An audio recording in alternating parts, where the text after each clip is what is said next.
Going on, everybody? We're back. It's First and Ted, Super Bowl edition. That's right.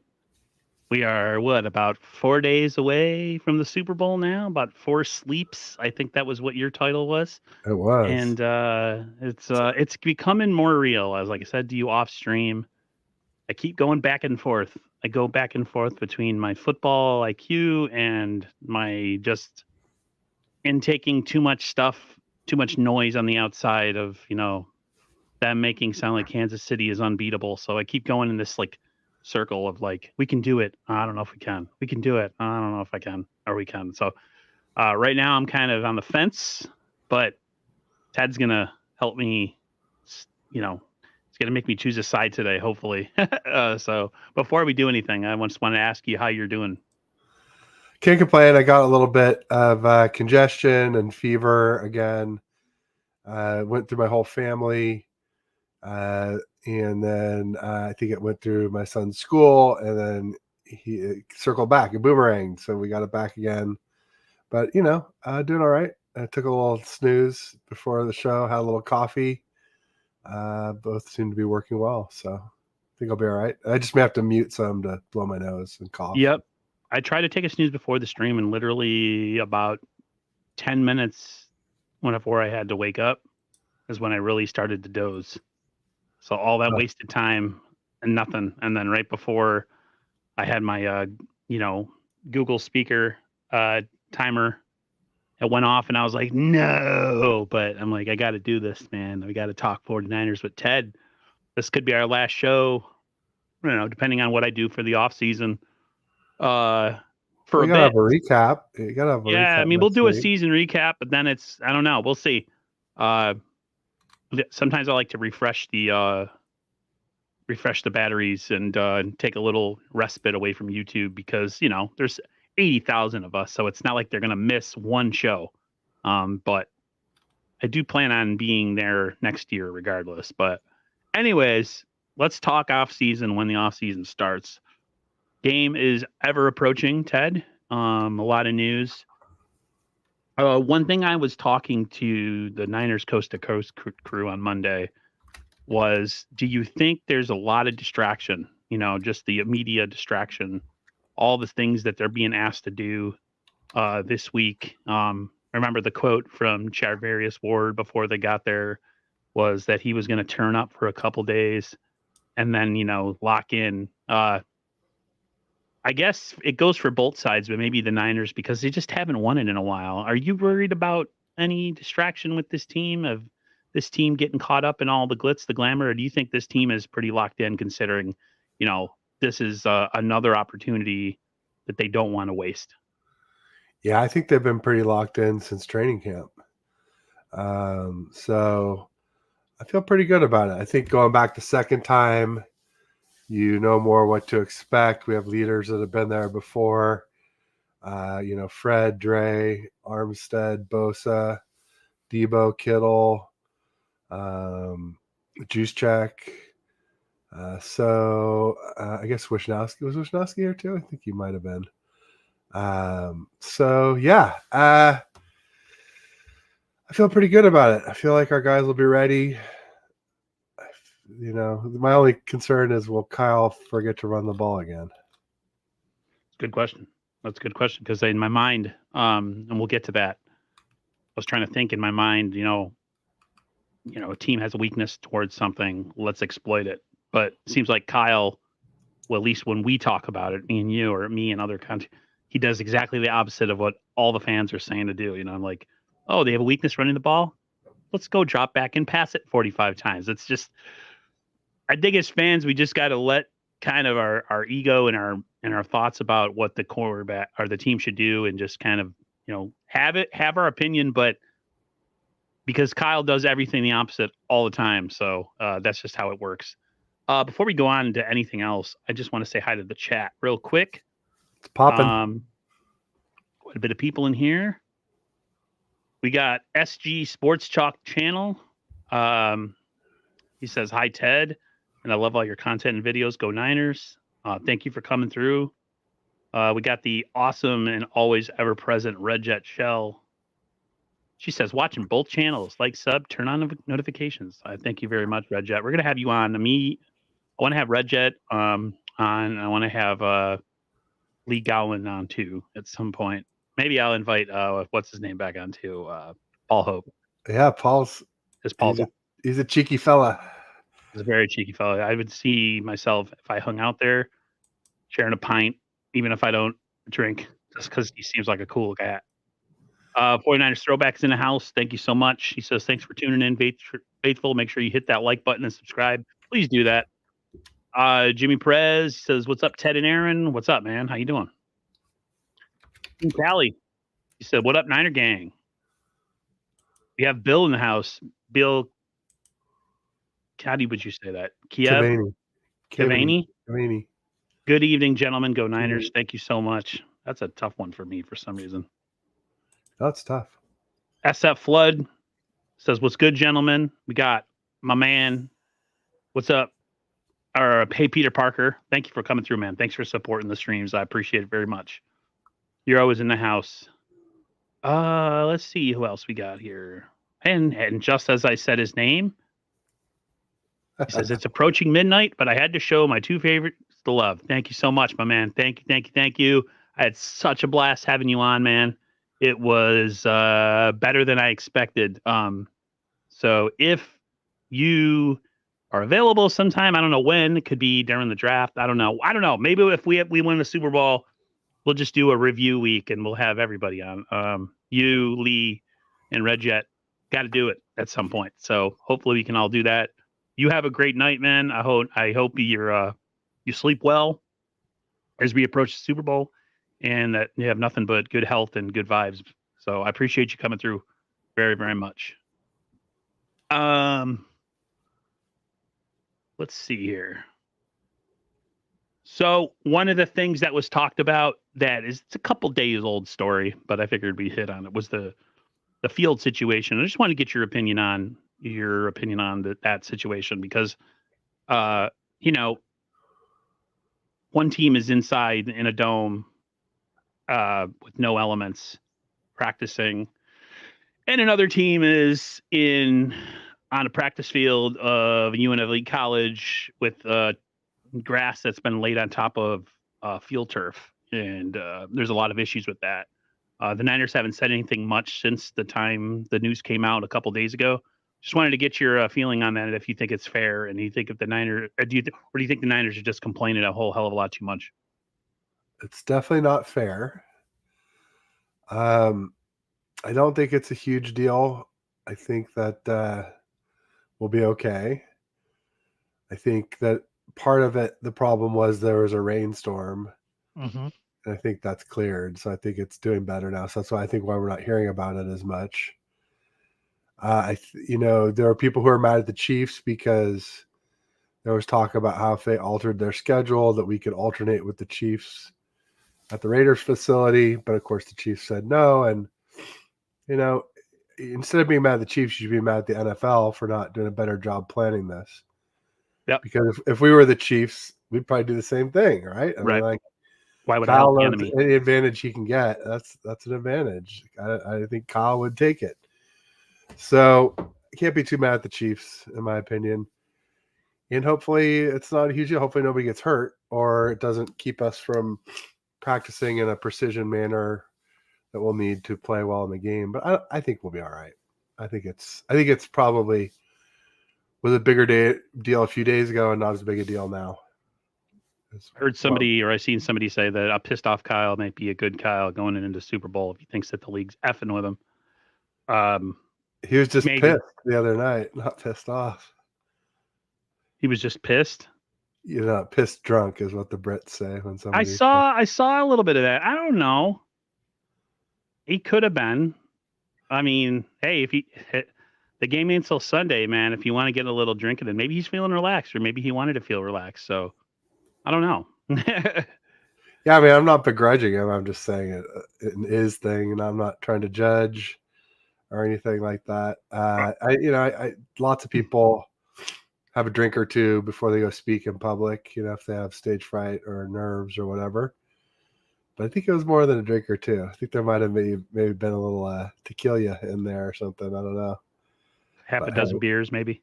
Hey, whatever. Yeah, it's not the end of the world. It's not like he's addressing the team or coming up with strategy or anything. He's there to just kind of BS with the media. So maybe it's a performance enhancing drug in that situation. What do you think of all that, though? Like, I know we kind of touched on it already, but what do you make of all this media distraction, Radio Row, all these things that the players have to do and the coaches have to do, and then only one team wins? I feel as a player, I would want no part of anything that would involve me being on stage or interacting with the team I'm facing in a nice, orderly, pleasant manner, because I'm trying to kick their ass, and I want to be so focused. And this other stuff that I see, maybe it's because we haven't won in a while, so it bothers me more. But it's all like everything's good fun, ha ha ha, everybody's shaking hands, and then only one team wins on Sunday, man, and then one team's miserable. And then if we make it up here again, it starts all over. Like, when does that become something that the players are like, I want no part of this? So I'm just going to give no answers, be super terse with the media. And I don't know. That's just me. I would be, if that was me and I was playing, I would be very, very subdued, like super subdued. Well, I wouldn't be trying to hang out and bump shoulders with people. Did you see what Charvarius Ward said? No, I haven't seen it. Oh, he basically said something to the effect of like, everything's better here on the Niners.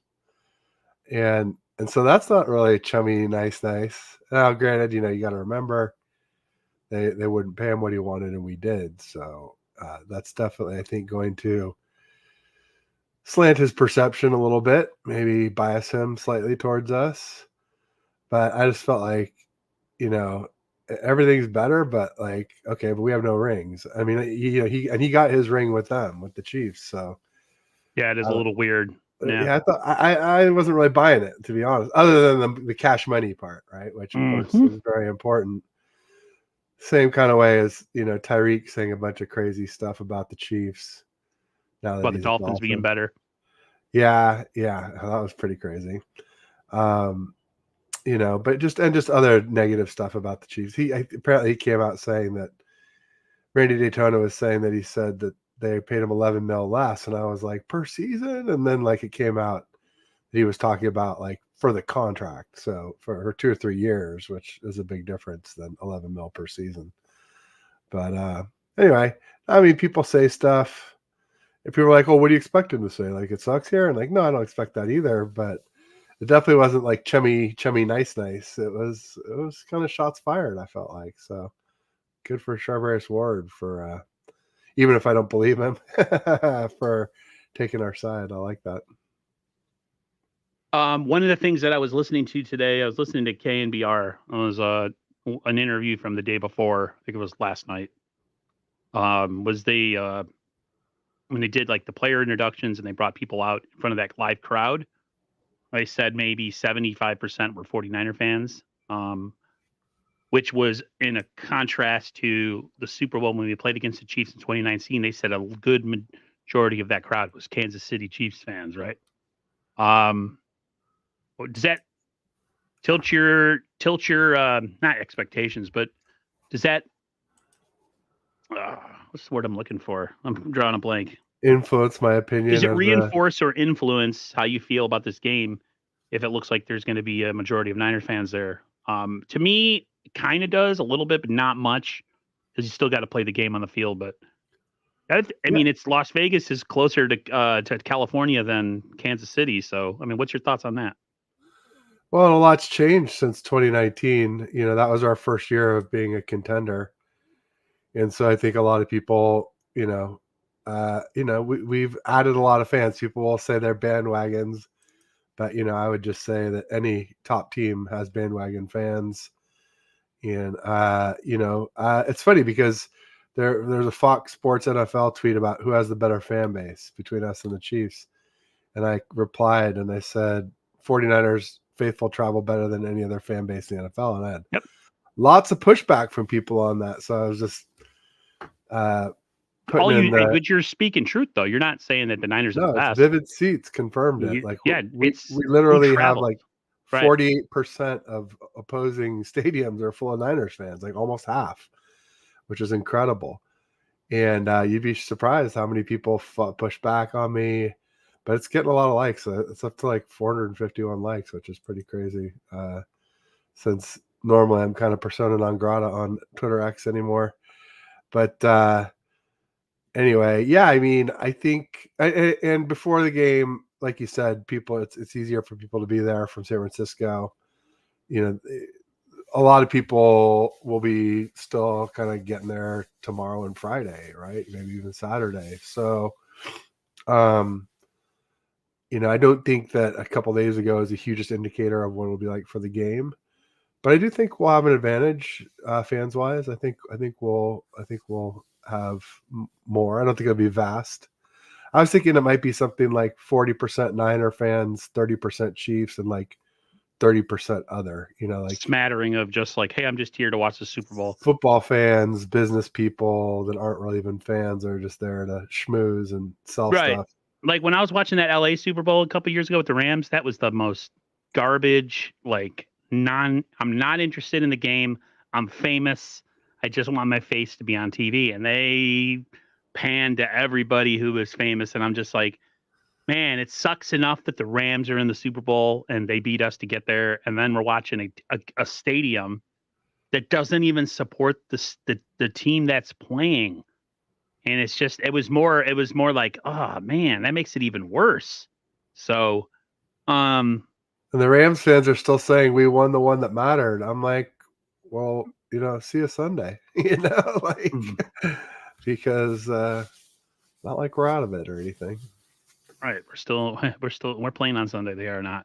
That's right. It's funny. There's a lot of talk that, you know, who's the team that people are really rooting for? Is it the Kansas City Chiefs because, you know, they're a dynasty on the rise, and plus you got all the Swifties and everything else that's attached to it, or is there a feeling that people are getting sick of them and they might not necessarily be 49er fans, but they're rooting for anything but another Chiefs Super Bowl? You agree with that? Yeah, I think it's just funny to see the turnaround. You know, 2 Sundays ago, or you know, a Sunday and a half ago, we were you know, the hated Goliath against the David Lions, and now, you know, that we're against the Chiefs, everybody's like, oh, I'm sick of the Chiefs. Not everyone, but a lot of people are sick of seeing the Chiefs win. Absolutely. But none of that really matters in the game. Like, I didn't care that people won the Lions win. I'm like, I don't care. Just give me the W. Happy to play spoiler. Give me the ring, you know, and then we can go to the parade next week. Maybe we won't be able to have our show on Wednesday because I'll be at the parade. That would be awesome for you, not for me, but I've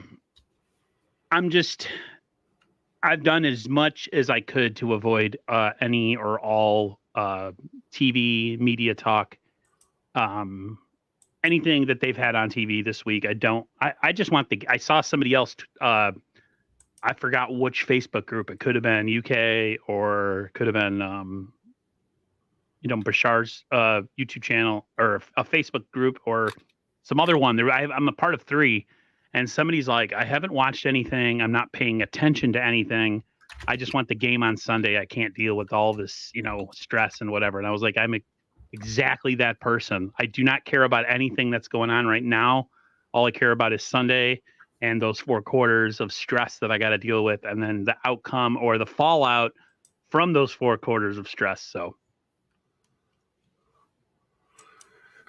yeah, it's going to be pins and needles. I mean, unless somehow we just run away with it early and just do our front runner 10-point wins, even 10 points though, like, how much time left on the clock do you trust with a 10-point lead against Patrick Mahomes? 20 seconds? No, more than that. Especially with this offense. Especially without Tyreek. And yeah, I feel like the Niners have a better chance than 2019 to win, even though they were up, because the Niners have an offense that is multiple and it's in the way it can do things.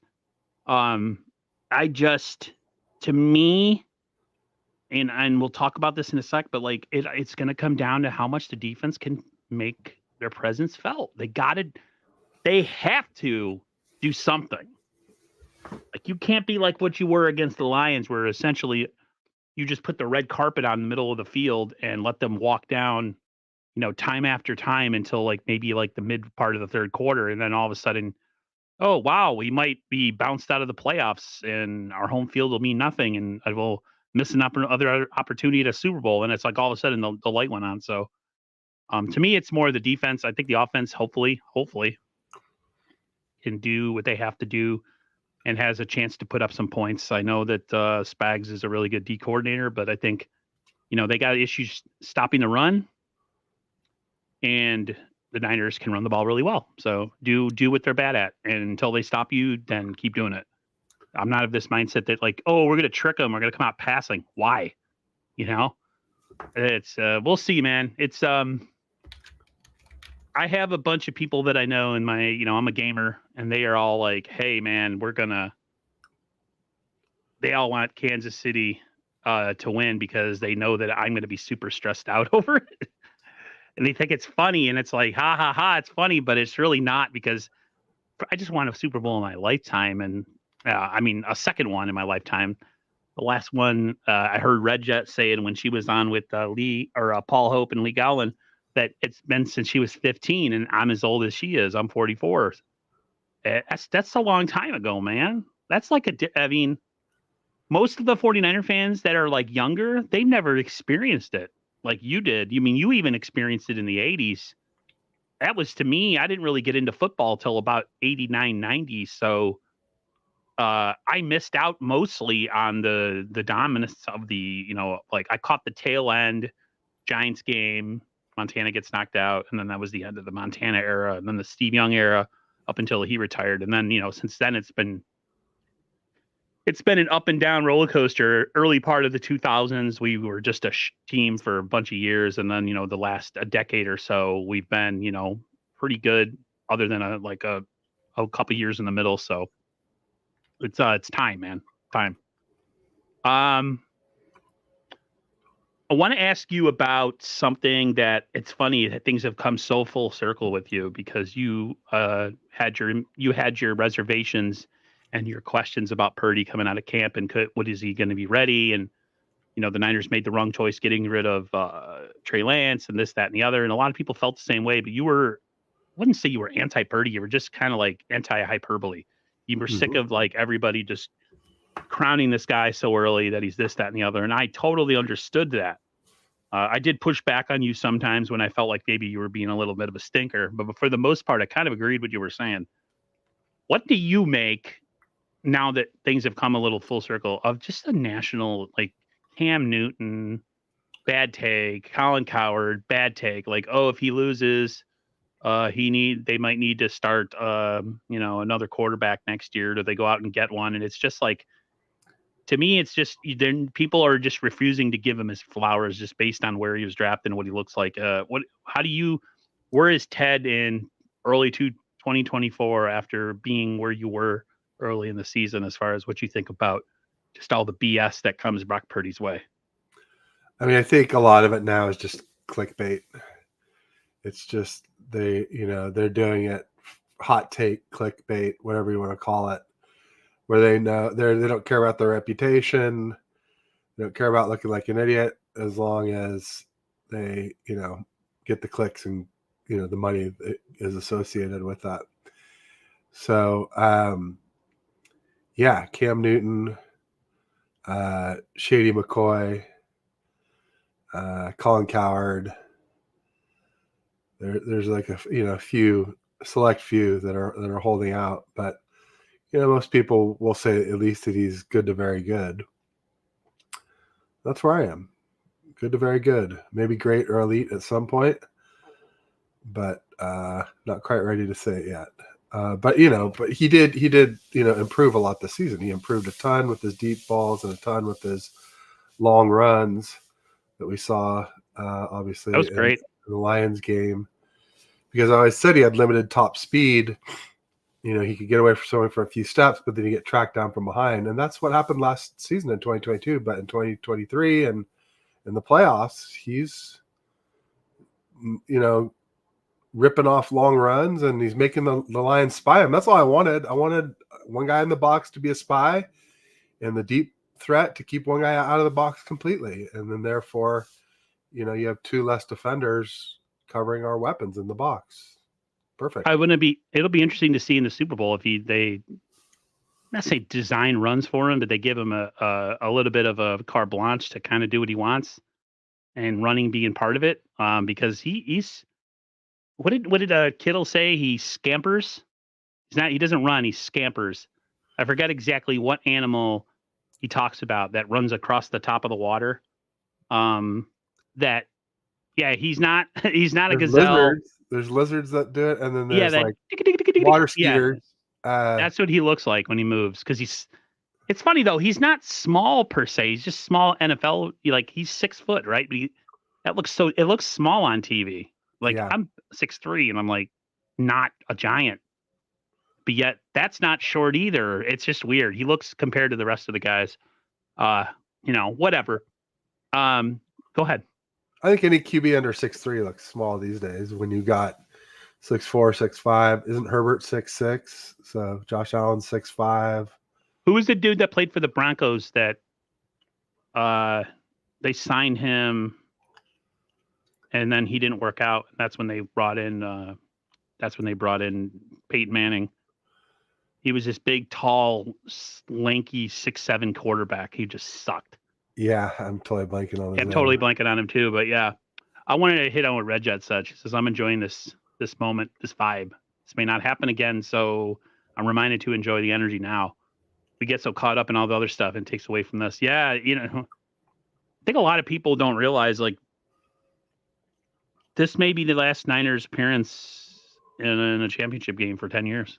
We never know. Or 15 or 20. Just because we have a really good team, there's no guarantee they're going to be back. That's why I think it's so important that they capitalize on this, because this group of players, this run, this coaching staff, this ownership, all this, it's all been built for this moment Sunday. They missed. They didn't get it in 2019. They celebrated too early. A lot of people on the team say that they'll never celebrate again until the clock is, triple zeros. And then we've had all the quarterback strife and the injuries and the near Super Bowl appearances with all these NFC Championship game appearances. And now it's here it is. It's on a silver freaking platter. All you got to do is beat the Kansas City Chiefs with a Hall of Fame quarterback and coach and tight end and a really, really good defensive tackle, by the way, too. So, yeah, that's all you have to do. So it's a big opportunity for them. All I know is that if it happens, to me, it would be almost a relief and a kind of a moment for 49er fans. Okay, we got one in the last 30 years. Now we can kind of chill, and then whatever happens after that happens. But yeah, it's getting to the point now where it's panic time, So Paxton Lynch. No, it wasn't Paxton Lynch. Brock Osweiler. Brock Osweiler. Yes. Tommy got that, I think. Good job, guys. No, not Kyle Orton. Yeah, I see Kyle Orton. Peter Lee. Sorry, Peter Lee. My bad, Peter. Peter Parker says his mom has a picture of him at 5 with 49er gear on. Regarding getting it done Sunday, yeah, the Niners might be back if we don't win. It's possible. But, if Purdy makes it back, it would be the first time ever that a QB lost a Super Bowl and made it back. So it's kind of a death sentence for Purdy, if you ask me. Yeah, I agree. It's not, though. It can't be, because, we can't even pay him until 2025. So, we're definitely going to get 2024 at $800K. But, if that's one of those things where, it's true until it isn't true anymore, right? So maybe Purdy will be the first to ever to be Mr. Irrelevant and be a starter, and then to lose a Super Bowl and then come back to one. But I don't want to wait another 4 years, and it might not even happen that quickly. Who knows? Yeah. Like Red Jet says, it may never happen again. It's possible. I feel pretty good with Lynch and Kyle. I do. It's funny. I wanted to bring up something and ask you about what you think about this. So I saw this on I saw this on Facebook, and then I saw it on Twitter, and it was talking about how the Niners built their core through the draft. And I wanted to bring up this picture. Oh, it's a good one. They got a lot of good players. They're a good team. Where is it? Well, they're talking about Kittle in 2017 and we got Kittle, Warner, Bosa, Samuel, Greenlaw, Ayuk, Hufanga, Brock Purdy, all built through the draft, not free agency. That's 8 players. That's amazing. I would add in Lenore, absolutely. Maybe Aaron Banks. Nah, he's not quite good enough to be like one of those key people. Yeah. Greenlaw. He's on there. Yeah. I'd say Lenore, for sure. It's crazy to think that was all built through the draft and not signed from another team. And is there somebody undrafted that's a superstar? I guess there really isn't anymore now that we let Mosley go, we let Mostert go. I feel like there's always a lot of really good undrafted folks. Right. I think Aaron Banks has turned into a really good left guard. I was really low on him after his first season, and he's really changed course. Can't say the same about a guy like Drake Jackson, but I mean, you just look at this particular core of players, especially the linebackers and safety, and it's pretty interesting, man. Like the Niners, I mean, they're getting older, but they still got a little bit left in the tank as far as. And then now, if you think about it too, Ted, the Niners also have 11 draft picks next season. 11. This will be a good draft to hit. But more importantly, we have a first, a second, and a third, and a bunch of third round comps. If you want to lengthen or elongate a window, you got to start hitting on some of these earlier draft picks too. 11 draft picks. I think the Niners will do well. It'd be interesting to see after Peter's now gone if it's better or worse. A lot of people think it's going to be worse, including myself. Like maybe we take a step back in how we draft, but that's another reason to get it done Sunday. That's another reason to get it done Sunday is because Peters is gone. He's been out of the building. He's not even going to be there for the game or for if they get a ring or anything. He's going to have to come back next year, and if they do a ring ceremony or something, and it's sad. It'll be interesting to see what we do and how we look like next year going into the season after our first draft without him. They say they got people in the building that were ready to take over. So we'll see. Like I said, the core is still there. We got a couple more years. Purdy being cheaper is going to help things. We could still spend a little money elsewhere, like you've always mentioned, like take advantage of it. Yeah, like re-sign Ayuk. Maybe Jennings too. I would totally bring back Juwan Jennings. I think we could pretty much, all of us could say sayonara to a guy like Chase Young. He ain't going to be back.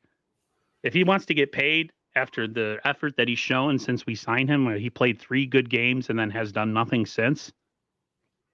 I mean, you talk to people who watch football and cover football and analyze football, they say that he has no plan of attack on the field when it comes to rushing a quarterback. There's no moves. Nothing. He just runs upfield. That's it. He's like Zoolander. He can't turn left. And he's horrible against the run. Let's talk about this. Us losing Clelin Ferrell, a guy that I boo-booed on when we talked about the season. Like, we got to get an edge guy. And everyone's like, we got Clelin Ferrell. And I'm like, okay. I'll say this. He's not what you meant. He's not an edge pass rusher. He's an edge setter in the run game, and that's what. Yeah, and he's great at setting the edge. But he's not like a great sack guy or a pressure guy. He's not. Absolutely not. So you aren't. Don't beat yourself up too much. Interesting. You were talking about Chase Young.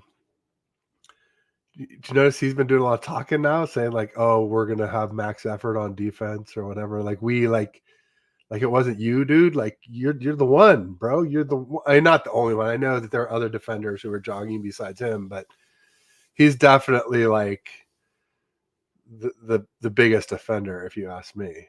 Not just literally biggest, but like, the one jogging around, jog Young, we were calling instead of Chase Young, right? So I have the clips that they played early last week where it was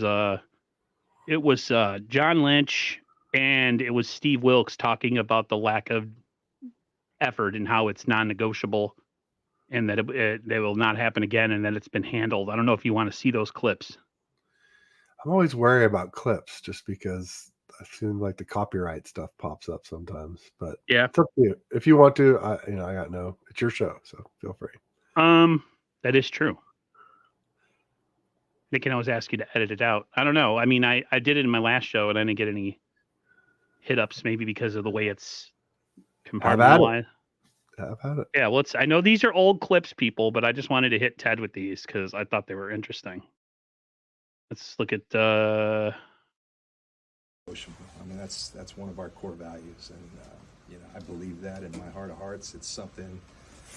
We've got 4 Hall of Famers that represent the defense I played in Tampa, and if you ask every one of us that played on that defense, what was our calling card? It starts with effort, and that being a non-negotiable. So those things have been addressed.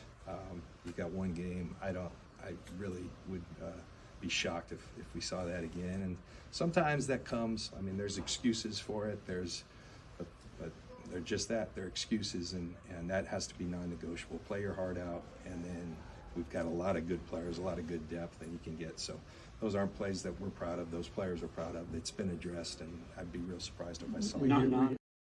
I think you really have to ask them individually. Collectively, as a team, I can tell you, as a defense, it's unacceptable. All right, and we talked about that.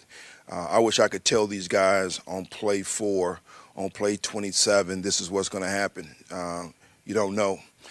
So we got to make sure that we play every down as if it's going to be the difference in the ball game. And you could see on those 2 particular plays, it wasn't to our standard. And those guys understand and know that. And quite honestly, it was embarrassing. What's funny too is that a lot of the talk, if you hear some people that watch the game, they said a lot of the issues Niners defense has had recently has been effort. It's not the players or the scheme. It's just people not hustling. And that they said that, even first Kansas City, as great as they are, like if you put better effort on the field, better things have a chance of happening. And if you don't put out effort, then it's going to be the Detroit Lions game all over again. So I don't know. What do you think about that? Isn't that crazy?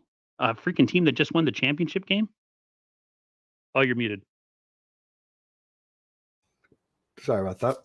Yeah, effort, and also, another thing with Chase Young is sometimes he, goes for the quarterback and doesn't maintain his edge integrity and lets QBs escape to the outside of him, and that I think is unforgivable also. So it's not just effort, it's also being smart and not just going for sacks, but tackles for a loss are really good too. So actually they're just as good if they're as far back as the quarterback. So who had a lot to say in the Super Bowl media week is Javon Hargrave. Here's another guy that hasn't done jack, especially this second half of the season. If there's one person that you would love to step up on Sunday, would be Javon Hargrave. We all thought that Javon Kinlaw was the problem. Turns out we were way wrong. It's the starter that we paid all this money to. I mean, can you name in your mind, other than early in the season, anything noteworthy or big plays that have been made by him that come to your mind or stand out? Not really. No. I think he was one of the biggest misses in the offseason. I thought for sure he was going to be like our answer to losing DeForest Buckner. I think I said Charles Haley 2.0, but in a good way. So I was drinking the Kool-Aid for sure. Yeah, I look at him and I look, I was like, oh man, we're getting somebody from Philly who does this and does that, and he's going to bring that culture, that defensive culture, and he did none of that. So I don't know. Can they get out of his deal? going into the offseason, or is he going to be here for a bit? What's the money situation? Do you know? I know it's 19 mil a year. I think it's at least 3 years.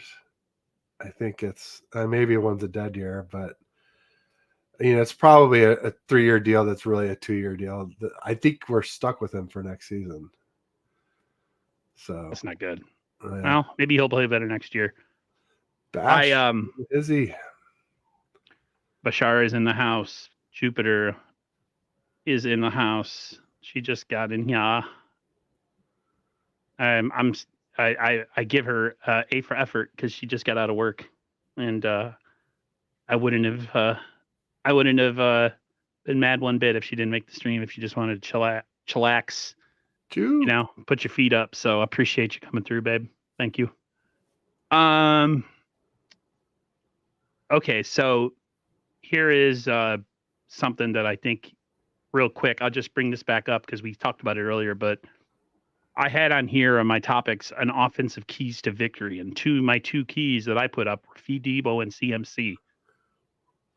Can you really look at anything else other than those two and say, like, if we want to get another Lombardi trophy and be the winner at the end of the 4 quarters, there's 2 players that need to be spotlighted and used super heavily in the game. I mean, it's your last game of the year, man, so don't be worried about carries and attempts and usage. This is for everything.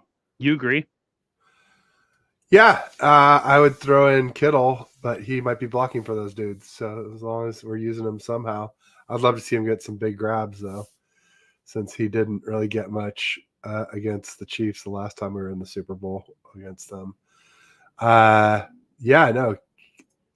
CMC and CMC-Bo, it's a hell of a tandem.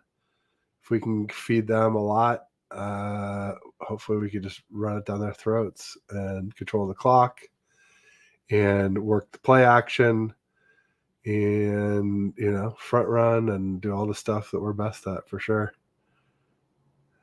I don't even know what this means, but it's funny. Mahomes equals Aaron without talent. Thank you. Appreciate that. Thank you so much. That's some high praise. Thank you so much. Tell him what he owes you, Tommy. I'm sure it's a lot. Tommy's like, will the check be in the mail? Yeah, absolutely. Retrieve my lips from your hindquarters now. Be sure. What was I gonna say? Yeah, to me, it's like, okay, there's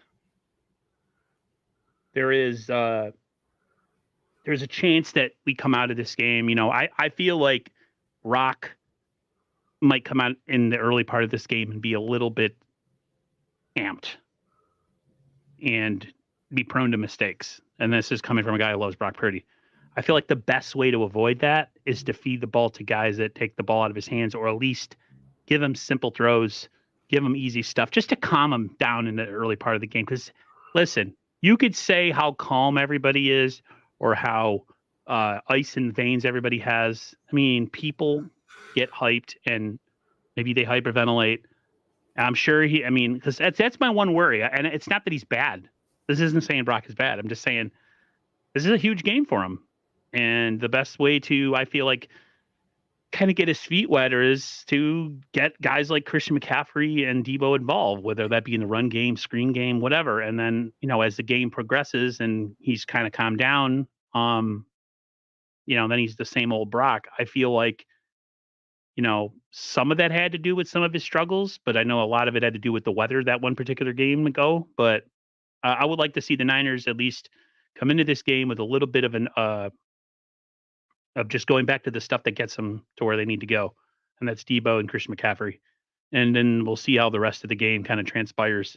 I think it helps the defense too if we possess the ball, because you've said it, I've said it. The Niners are front runners. They're their best when they can come in. When they can come in with the lead and they can set that pass rush on fire and know that if they're up 2-3 scores, that team's not going to be running the ball, and they can kind of pin their ears back. The closer the game stays, the longer the game goes. I feel like that's against the Niners type game, right? Yeah, I think that's a fair assessment. I think that, the more you can get a lead, the less they can run, and then it makes them one-dimensional. And it's funny that so many people have been calling Brock Purdy a game manager, but really it's Mahomes who's been the game manager lately. Right. Defenses have been forcing him to do that, and he's been doing a great job of it. But, you need more than that if you're down by a lot, especially if you only have an elite weapon. I don't know if I said it last week, but I feel like Marquez Valdez-Scantling might be a X factor in this game because he's fast, he gets open, he typically drops a lot of balls, but the last 2 games against the Bills and the Ravens, he had late catches to salt both games away. So I could see him being the difference one way or the other in this game. Yeah, the Niners had that issue when they played a couple years ago. I forget who the receiver was, the one that beat Sammy Watkins that pass that he beat Richard Sherman on. That was a huge play too in the game. So I think Diamador Lenore and Travarius Ward are going to have their work cut out for them. I think the Niners linebackers, if we're going to go on defense and talk about them for a bit, Diamador Lenore said it when interviewed. He says the D is the key to the victory. He thinks the 49ers defense is the reason why they'll win that game. And I really do believe that. I feel like they have 2 of the best linebackers in the NFL, and they're going to have their hardest matchup covering a guy like Kelsey. But Kelsey has to be neutralized in this game. Now, the Ravens have really good linebackers, and he still did his work. The Niners love to pass rush against quarterbacks that stay on their spot. And Mahomes is the epitome of a guy that does not stay on his spot. It's playground, draw play in the dirt football. And the Niners have to find a way to somehow, some way, be able to stick on their guys, stay in coverage, and not allow this playground type atmosphere football to be the difference in the game. And they, so far, when they've played Mahomes, they haven't been able to do that. So, again, they have another opportunity. They said that it was about effort in the last game and that they've addressed it. So come out with really good effort.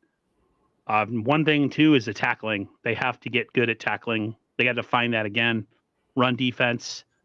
They have to anchor their ass. I mean, this team, Pacheco, people, don't really talk about him, but he's an integral part of their offense. So it's not just Mahomes and Kelsey. Pacheco can do his thing, too, and the Niners have to find a way to stop that as well. Yeah, Pacheco's legit. He's fast. He runs with power.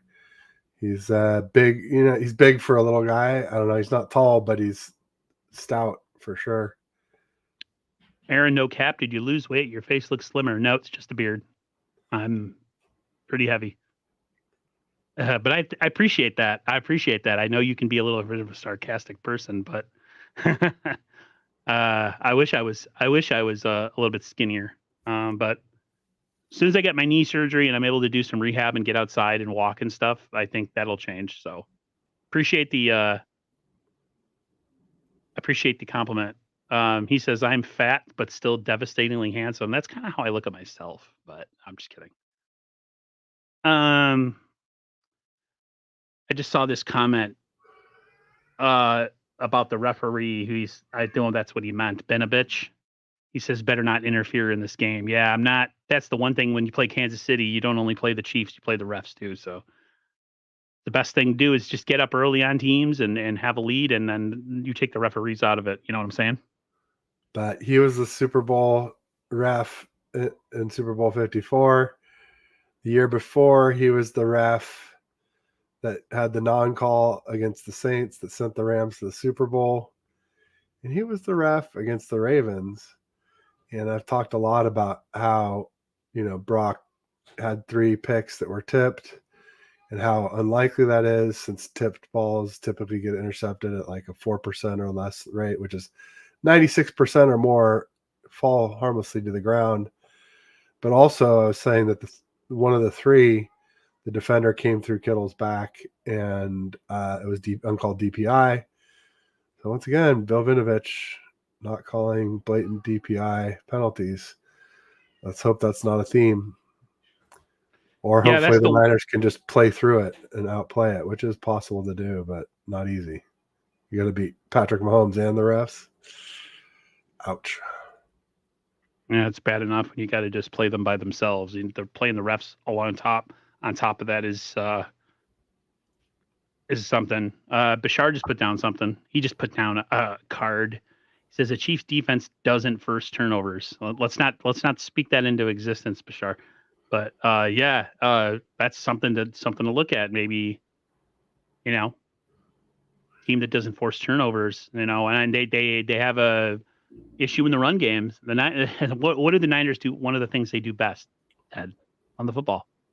Debo, Christian McCaffrey. To me, it's a no-brainer. They have a really good secondary, and they have issues stopping the run. So to me, I'm going to run at them until they can stop it, which helps play action, which makes Brock's job a whole hell of a lot easier and makes Chris Jones less of a factor because Chris Jones is going to have to respect the run. He's not going to just be able to pass rush like he does, and he does so well. He's an unbelievable player. We forget how much of a game wrecker he was when we played them in 2019. He was in Jimmy Garoppolo's face the whole game. Niners had no answer for him. That last drive, they had no fear in us. They had no fear of us. Him and the I'm trying to think of the defensive end, the jerk, the idiot. Frank Clark. Yeah, they had no respect for him. And the honey badger, Tyrann Mathieu. Yeah, it's funny. They gave up a bunch of. They're actually a better defense now than they were in that game, but that was an unbelievable core of defensive players. So I think offensively we can do some things against the Chiefs. I don't think the Chiefs are like this all-time great defense. I think they're a really good defense, but I don't think they're like, the Niners are just going to be tripping all over themselves, not finding ways to move the ball. So, one thing that I saw, that was a thing that came up. I know we talked about it a little bit, but I saw it. It was quoted. It was a person, a journalist or whatever. Forgot who it was. I think it might have been. Was it Adam Schefter? That said Brandon Ayuk is an offseason priority for the 49ers to re-sign, which to me is a no-brainer, right? Bring him back. Pretty much agree with that one, that it's not a no-brainer with that when Brandon Ayuk. Yeah, I mean, we do one big one per season, and he's the big one.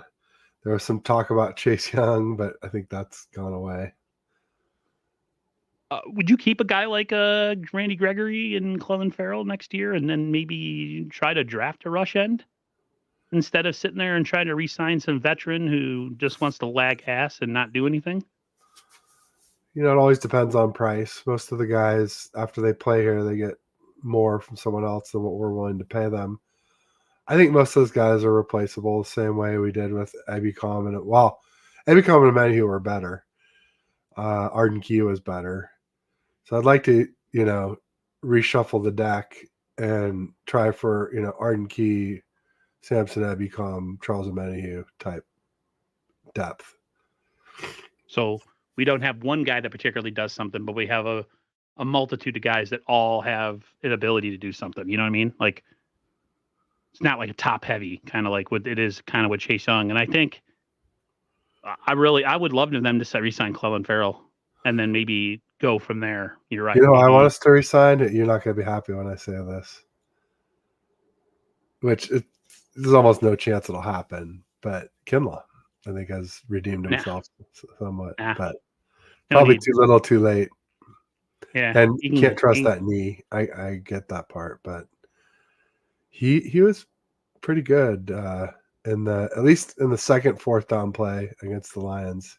I thought maybe we'd have one Chiefs fan come in here and they wouldn't be a turd. He says Chiefs are going to walk over the Niners. Go Chiefs. Maybe you're right. Okay, come back next week. Chlamydia. Yeah, chlamydia. I'll give you your flowers next week. And hopefully the Niners are not what was I going to say? Purdy's a system QB. Don't hide. We were just saying, you probably missed it, but we were just saying that Patrick Mahomes is more of a game manager right now than Brock Purdy is. But have fun with that. See you Sunday. Yeah. Enjoy the game, Chlamydia. I'm sure you will have fun with that one. That everybody's calling you Chlamydia. Good. I'm a dick.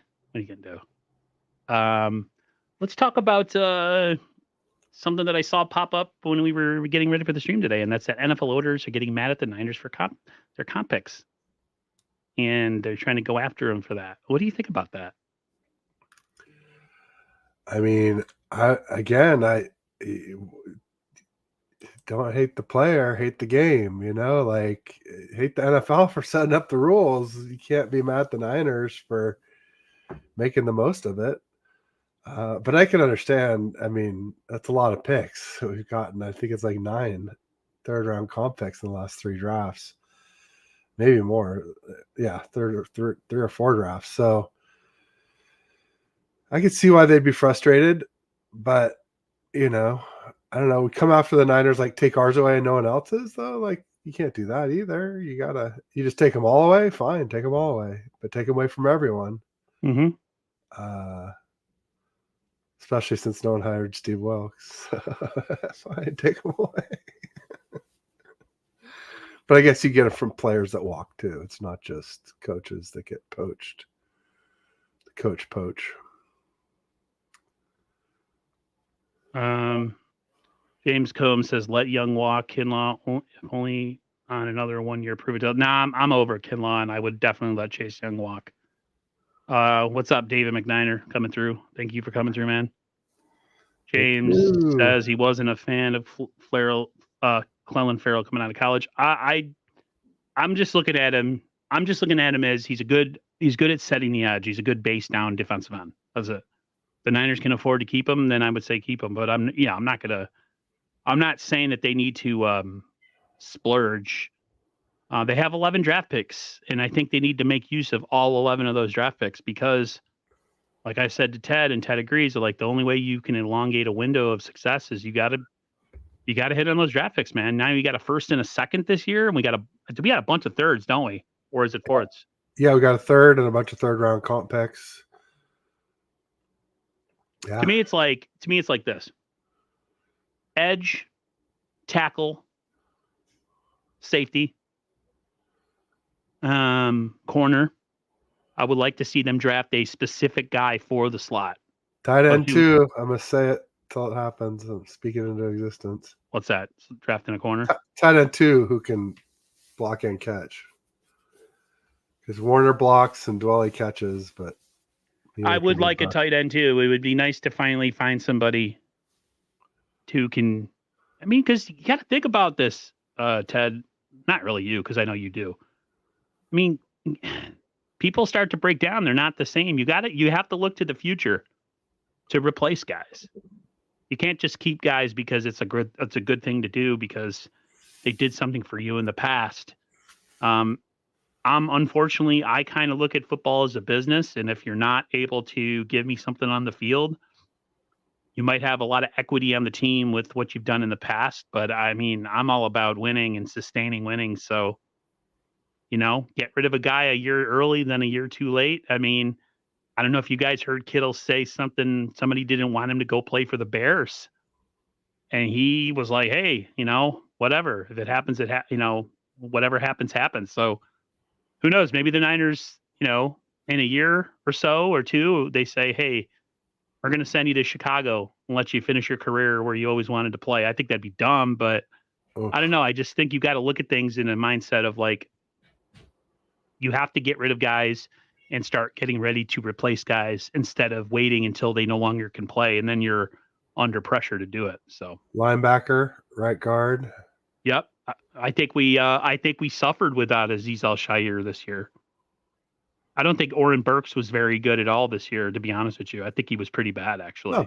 Yeah, I wouldn't say bad, but yeah, definitely not Azeez Al-Shaair.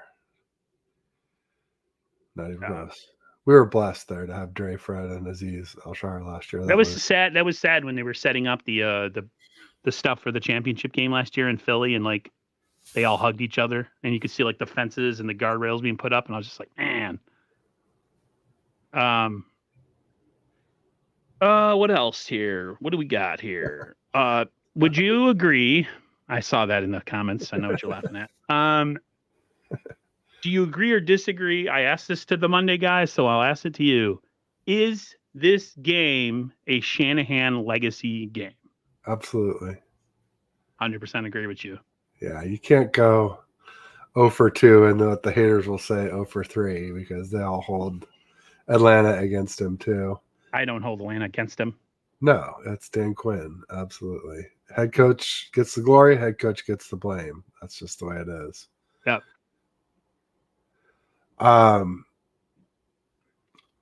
yeah, absolutely for Kyle. I would say less for Brock, but then, like I said, no quarterbacks ever made it back after losing in their first Super Bowl. So, like he could be the first to do it, but it's tough. There's a reason for that. You just get labeled, and I think teammates treat you different, opponents treat you different.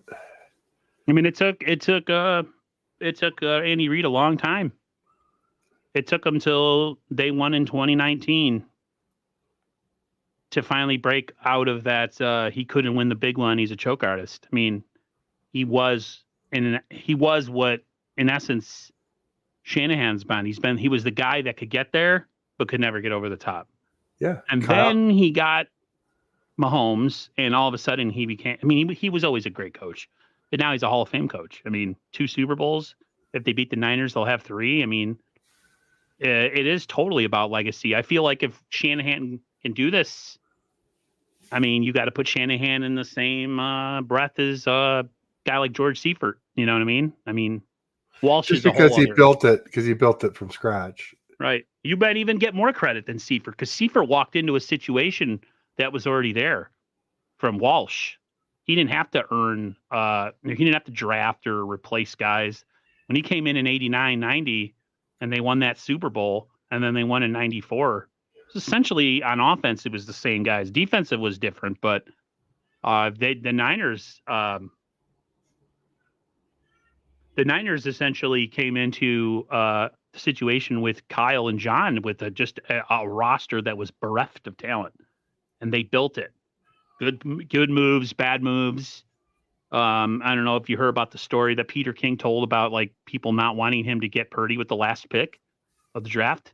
But No. he said that Purdy would not have signed with the 49ers. He said he wasn't going to sign if they let him go to an undrafted free agent. And that like there was some stuff in the background of like, what do you call scouts and whatnot that were against the move, and he did it anyways. So, and then of course you heard the story. Let's talk about that. Is the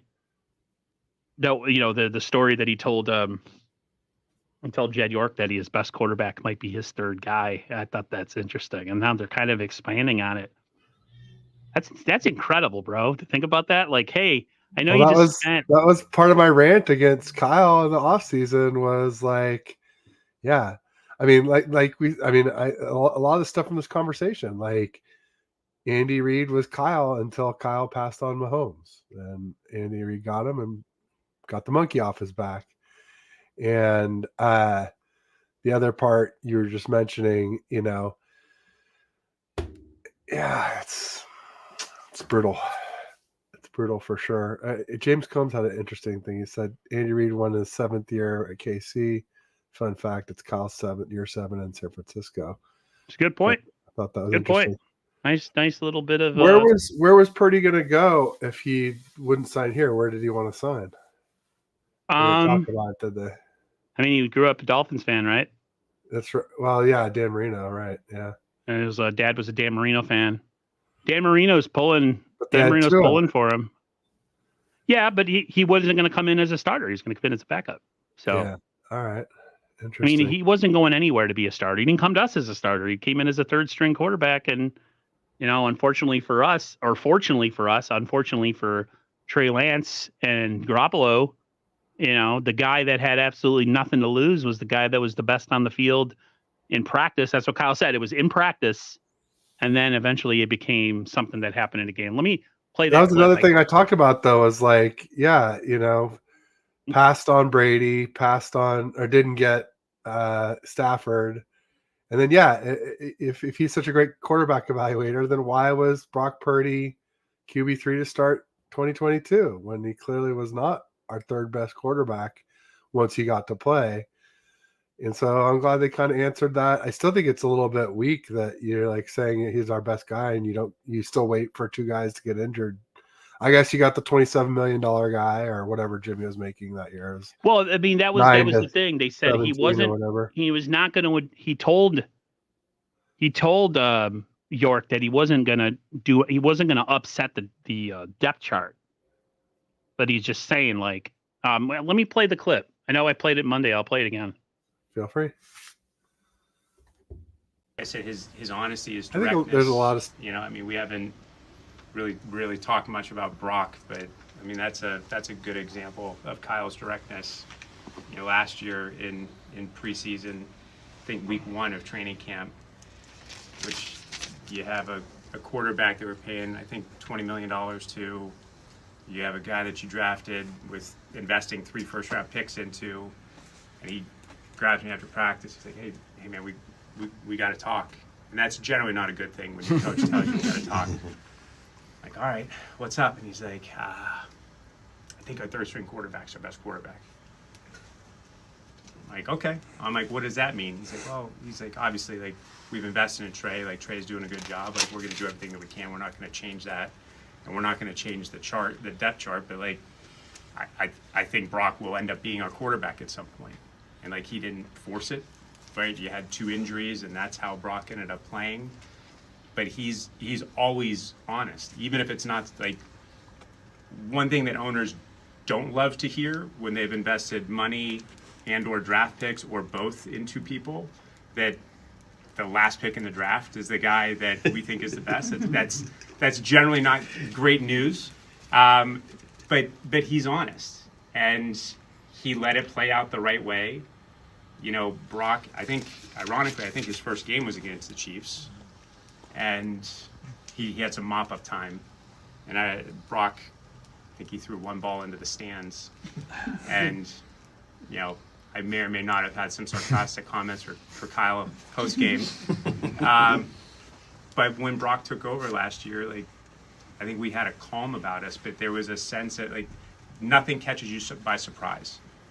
And again, like, you might not love everything that Kyle tells you, but he's always open and honest, especially in the moment. And he's very clear about that with me. It's like, look, I will tell you exactly what I think of a player, a situation, a coach in the moment, but that might not be how I feel 3 weeks from now. So don't hold me to, this is what I said about somebody in training camp when we're in week 6 of the season. Like, ask me in the moment what you want to ask about whoever, and I'll give you my open and honest opinion. And again, you might not always love what he says, but I've been around enough people in this league to know that you don't always get a straight comment from people in those positions, and Kyle will always shoot you straight. For that point, shots fired at Harbaugh.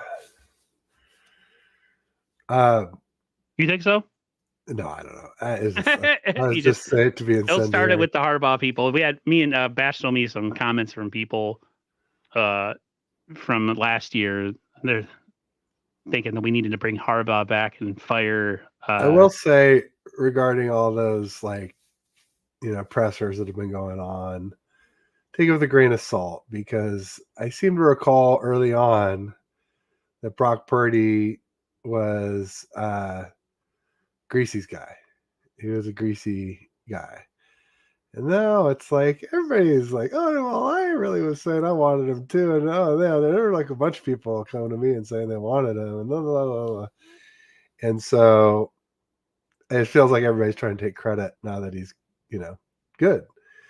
So, yeah, I don't know. Like, I don't know how much of that I believe. I'll just say that. I'm not saying they're lying. I'm just saying I'm not saying I totally trust all that to the nth degree. Hey, if they win a ring this year, it'll be one of those things that they might visit in 20 years and be like, this is exactly what happened, and give you some sort of insight, some 30 for 30 type thing, or a last dance thing like with Michael, where you got to hear some behind the scenes stuff. I just think it's interesting that, like, he's kind of come full circle as a quote unquote owner, even though his parents still own the team. He was so unlikable back in 2013-14 because he chose to keep Trent Baalke over Harbaugh, and he had issues with Harbaugh. And then he, of course, they hire Tom Sula, who's a joke, and then they bring in Chip Kelly, who's a joke. Yeah. And then he finally was like, all right, you know what? I've made some pretty rash, stupid decisions.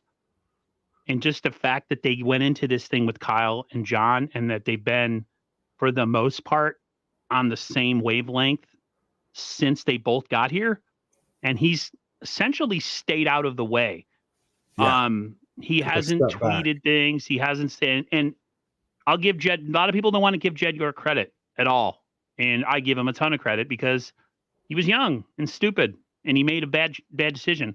I also think Harbaugh is really taxing and he's a lot to deal with. So there's that. I'm not saying the thing with Harbaugh was that they were drafting players with Baalke that were just, there was no communication between the two of them as far as hey, I'm going to draft this guy, or what are we going to do? What's the plan? It was he would draft guys and pretty much force Harbaugh to play him, even though they sucked. And I just think it's interesting that he stayed out of the way. And you have an owner and a GM for the most part that are on the same wavelength when they're drafting. They've made some pretty bad choices with guys like Reuben Foster and the defensive guy his name is escaping me right now, that we drafted, the defensive tackle our first year. And then they made some great draft picks like Deebo Samuel and Brandon Ayuk and Fred Warner and stuff. So I'm just happy that he gave the autonomy to the team, to the guys that are actually in charge, and kind of stepped back. Yeah. I never thought it was possible, but he's done a great job. And, wasn't too long ago that people were wearing with great frequency "Fire the Owner" shirts. And those have more. There was that famous press conference where he says, "You don't fire the owner." I think that was Grant's Papa that had that question out there, right? Pretty much tell him to, kind of like his son, always being that guy. For clout. Stirring it up. How to stir it up. Hey, works. I mean, he's got a massive YouTube following, so sometimes being a complete dick is what it takes. Anything but a homer, I think, is the key. Yeah. Mm. Yeah. Both James and Bashar both talked about how he's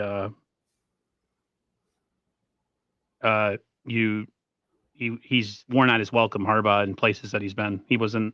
James says before Michigan, he had never stayed anywhere longer than 4 years, and Bashar's he wore out his welcome. He just, San Diego State, Stanford, here. Just he has his vibe to me as a player. If I'm in college, I'm running through a wall. In pro football, if I'm there to make money, it can be taxing, all Mr. Rah-rah and fired up. I sometimes when it's early in the week and it's a Monday and I'm hurting and I'm soaking myself in an ice tub, I don't need you in my face. Who wants to hear my rah-rah speech? Nobody. And they used to say, who's got it better than us? And I was like, everybody since 95. So, well, the Seahawks sure did. Yeah, the Seahawks had it better than us. He couldn't beat the Seahawks as good as he was as a coach. And as good as he thought he was, we went into that game against Baltimore in the Super Bowl, and we were getting our asses handed to us. And, if it wasn't for that comeback and the lights going out, that was a rough one to watch. It was just, they were killing us in the beginning. So, well, we've pretty much hit on everything. I don't know if you have anything else you'd like to talk about. Did we do predictions? I don't know if I want to do that yet. I think it's Wednesday. It's Wednesday, bro. Yeah, there's no time left for us. Okay. Unless you want to sneak in another episode this week. I think I guess we have to. You don't have to. We don't have to. Actually, no. I've done it on other shows. No. If you've done it on other shows. I was kind of all over the place. I was like 24-21 us, and I was like, no, I can't count on Moody. 21-17 us. Then I've been settling on a different number after a Chiefs creator I had on said it's a race to 30. I still don't think either team will score 30, but I'm closer to it now. I'll give you a prediction. All right. I'm going to pick the 49ers, of course, because I'm a Niners guy. Yeah. But it's going to be the Niners are going to go up in this game, and then they're going to hold the Chiefs off at the end. I'm going to go 35-28. Wow. Niners go up 30. They're going to go up like 38-14 or 35-14, and then we're going to unravel a little bit, but we're going to hang on to win. And they're going to go with a Hail Mary at the end to try to score, and the Niners are going to knock it down, and that's how the game's going to end. So we'll be the first team to score 30 points against the Chiefs this season. That's cool. I like it. I said 28-24. And it's funny, I had Curtis Nut Tree TV on today, a Chiefs fan. He said he actually picked the Niners. He's the only Chiefs guy I think I've had Really? 5 or 6 on. He picked the Niners. He said 27-24. I'm like, oh, that's 2 field goals. I'm like, oh, or a missed PAT by Moody. I'm like, all right, I could see that. So, Let's not depend on Moody in this game, please. well, I don't know. Do we talk about that though? That like end of game, 8 seconds on the clock. We got the ball on like the 38 and 8 seconds left. How are you feeling? And I know If it's nobody a tie wants to- game, No, they're down by 2. Sorry, I didn't say that part. Down Mhm. by 2. So you can't just wait for overtime. You I gotta don't know, bro. I do like a don't Hail feel- Mary, or you gotta kick a field goal. Well, of course you're going to kick the field goal, but Yeah, it's just of course. I don't have a ton of faith in them, to be honest with No, you. I don't either. But I said I still feel better than at the beginning of the game. Because right now and at the beginning of the game, when I'm saying 28-24, I'm basically saying it's a toss-up. It's a coin flip. I think the Niners have a slight advantage.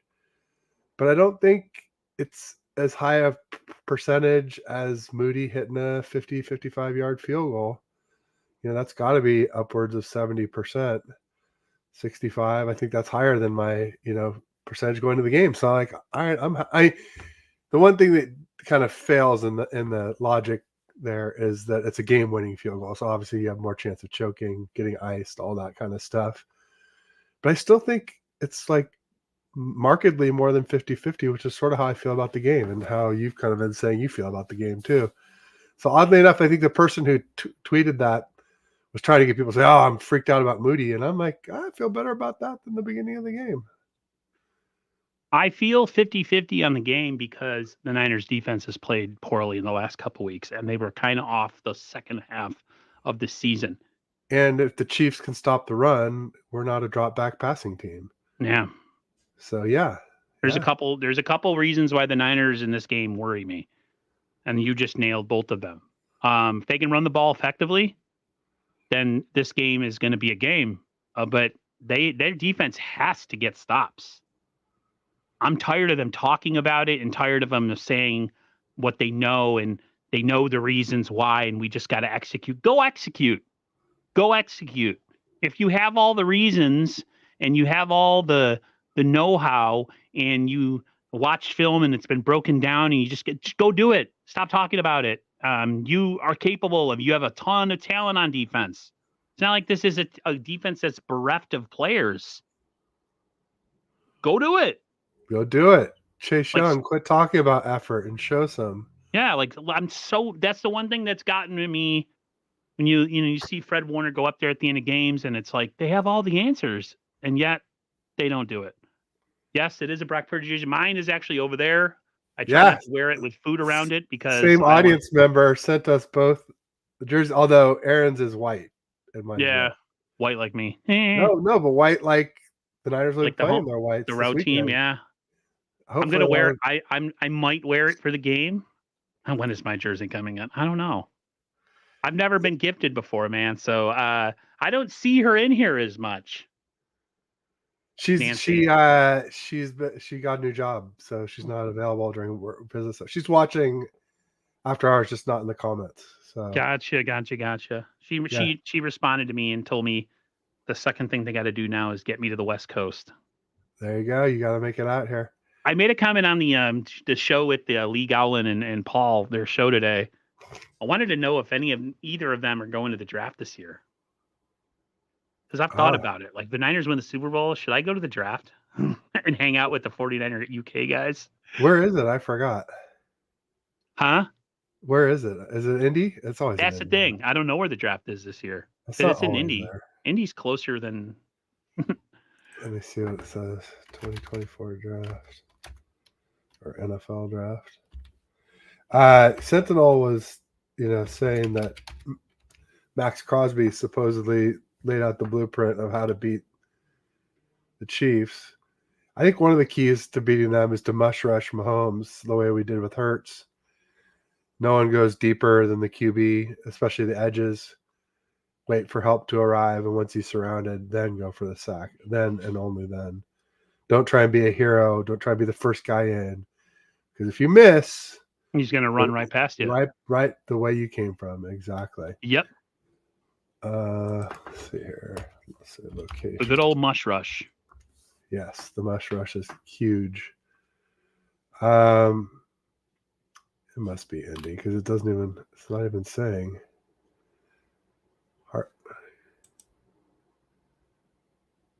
Detroit. No way. Interesting. Draft is in Detroit. Mm. Don't go, man. Don't go. No.